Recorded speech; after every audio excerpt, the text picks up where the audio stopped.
एक बात तय कर लेना और स्पष्ट कर लेना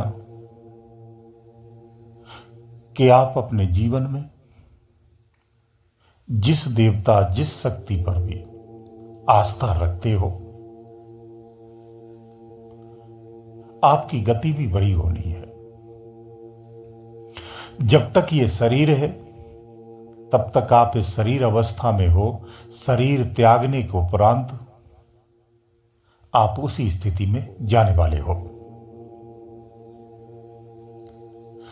कहते हैं ना, आपके शास्त्र में ही लिखा हुआ है कि अंत मता सुगता। वो अंतिम क्षण की बात है जो क्षणिक होता है, लेकिन जो सारे जीवन आपने जो धारण किया है, पूरा लंबा जीवन जी रहे हो आप, इसमें कितनी बड़ी धारणा है। तो निश्चित रूप से आपकी गति वही होनी है जो आप जीवन जी रहे हो। स्पष्ट से समझिए, अगर मान लीजिए किसी देवी के आप भक्त हैं,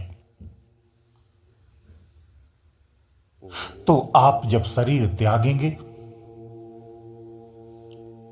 तो ये आपकी गहरी भक्ति, गहरी आस्था उसी देवी को ही समर्पित होगी, यानी आप देवी के ही गढ़ बनने वाले हैं। वहीं अगर देवता की है तो देवता के गढ़ बनेंगे, उस देवता की प्राप्ति हो जाएगी। ये यथार्थ है, क्योंकि जो गति प्राप्त होती है, जो स्थिति नवीन प्राप्त होती है, वो तुम्हारे द्वारा ही होती है, कोई और करने नहीं आता है। वर्तमान में भी जो आप हो, ये तुम्हारे द्वारा ही है। और कारण क्या पीछे जुड़ा है जो प्रामाणिकता में आता है? प्रारब्ध है। तो इसलिए आप पूजा पाठ, ध्यान, धर्म जो भी करते हैं, ये ध्यान रखो, जो करते हो वही प्राप्त होगा। इससे पूर्वत में भी आपको ऐसे ही प्राप्त होता आया है, और ऐसा ही कोई कर्म था जिस कारण से ये शरीर प्राप्त है। ये तुम्हारे प्रारब्ध का ही परिणाम है जो ये शरीर मिला है। इसे सहृदय से आपको स्वीकार करना चाहिए। जो इस बात को और इस महत्व को नहीं समझता है, या जानकर भी समझकर भी झुठला देता है, तो पुनः ये शरीर उसे प्राप्त हो, ये संभावना खत्म हो जाती है। फिर वो अन्य शरीरों को प्राप्त करता है जिसमें उसे होने का भी भान नहीं होता है।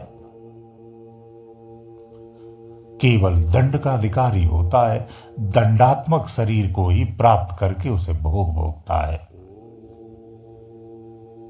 जिसे हम पशु योनियां, पक्षी योनियां कहते हैं। बहुत गहराई से आपको इस चीज का मनन करना चाहिए, चिंतन करना चाहिए कि नित्य क्षण आपका ध्यान किस चीज पर लगा हुआ है। शरीर के गंदे स्थानों पर लगा हुआ है, या इस शरीर में पवित्र स्थानों पर लगा हुआ है? ये आपको तय करना है, ये आपको निश्चित करना है। जहां भी आप ध्यान लगाएंगे, आपकी स्थिति वही उत्पन्न हो जाएगी। शरीर रहते भी रहेगी, उपरांत भी वही रहेगी, ये याद रखना। ये बात क्यों कह रहा हूं? ये बहुत मजबूत अनुभवों के साथ कह रहा हूं। अगर तुम्हें भी यही अनुभव करना है तो झांकना सीख जाओ। आप दीवार के मध्य में खड़े हो, एक दीवार है, इस तरह से समझिए। आप उसी के मध्य में खड़े हो जिसमें दोनों तरफ झरोखा है, एक लेफ्ट साइड में भी है, एक राइट साइड में भी है। तुम केवल एक ही दिशा में देख रहे हो, लेकिन कुछ लोग ऐसे होते हैं जो दोनों में देखते हैं।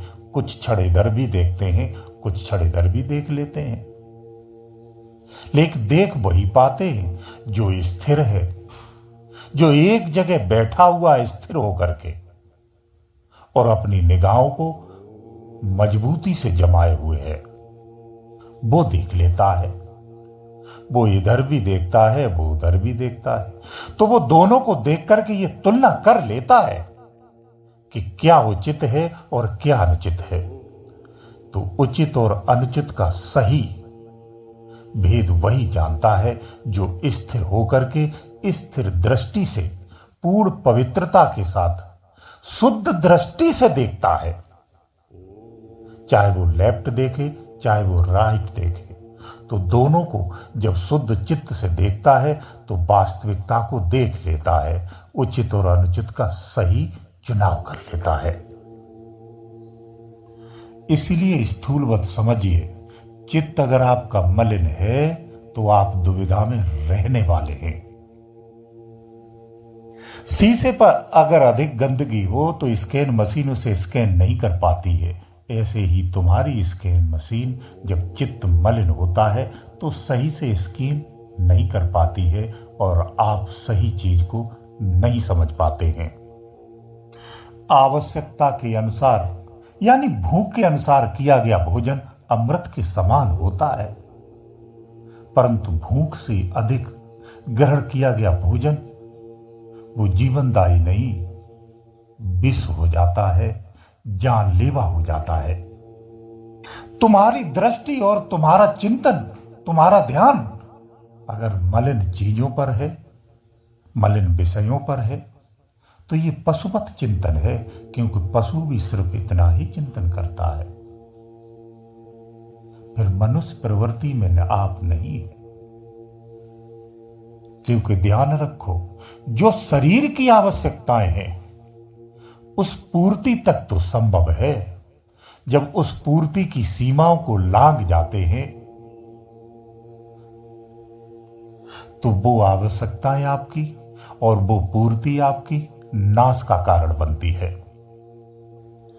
तुम्हें चाहिए कि तुम्हें इन शरीरों की आवश्यकताओं से बाहर होना चाहिए। ये शरीर की आवश्यकताएं हैं, इस शरीर पर ही छोड़ दो।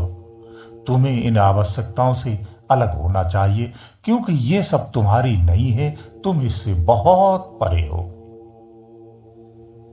और जहां से आकर के ये शरीर को धारण करना पड़ता है, जो तुम्हारी मजबूरी है, उस मजबूरी को ही खोजो और उस मजबूरी के कारण को खोज करके उस कारण को ही नष्ट कर दो, ताकि ये शरीर दोबारा से हमें प्राप्त ना हो। हमें ये प्रयास करना चाहिए और हमारा ध्यान वही होना चाहिए। हमें दोबारा से इन विषयों में न आना पड़े, हमारा ध्यान वहां होना चाहिए, उन कारणों पर होना चाहिए। इस नरकी जीवन की सुख की कामनाओं के लिए अगर आप अपना भजन और अध्यात्म प्रयास करते हो तो जीवन में इससे बड़ा मूर्खता से पूर्ण कोई कार्य नहीं है। क्योंकि जब तक शरीर है तब तक आवश्यकता है, तब तक आकांक्षाएं हैं। शरीर त्यागने के बाद तुम जस के तस फिर से अधूरे रह जाओगे और भटकने के लिए तैयार रहना पड़ेगा। तुम बुद्धि, मन से चित्त और विचारों तक ही सीमित रह गए हो। तुम्हारी इतनी ही छोटी सी दुनिया सीमित रह गई है। तुम असीम हो, विशाल होकर भी इन चार जंगलों में फंसे हुए हो। तुम चेतन हो, चेतन होकर भी अचेतन बने हुए हो और जड़ता के भोगों में डूबे हुए हो।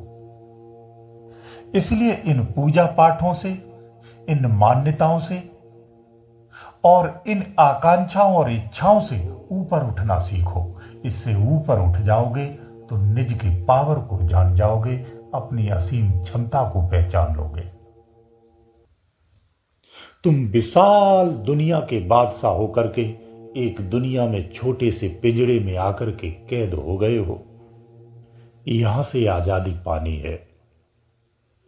इस पिंजड़े में जो आपको दंड मिलता है, यहां के जिन कानूनों में आप फंसे हो, इनसे पार निकलना है। इन कानूनों को, इन पिंजड़ों को तोड़ करके उड़ जाना है, आजाद होना जाना है। सच मानो उड़ना ही पड़ता है। जो उड़ जाता है वो आजाद हो जाता है, सदा के लिए हो जाता है।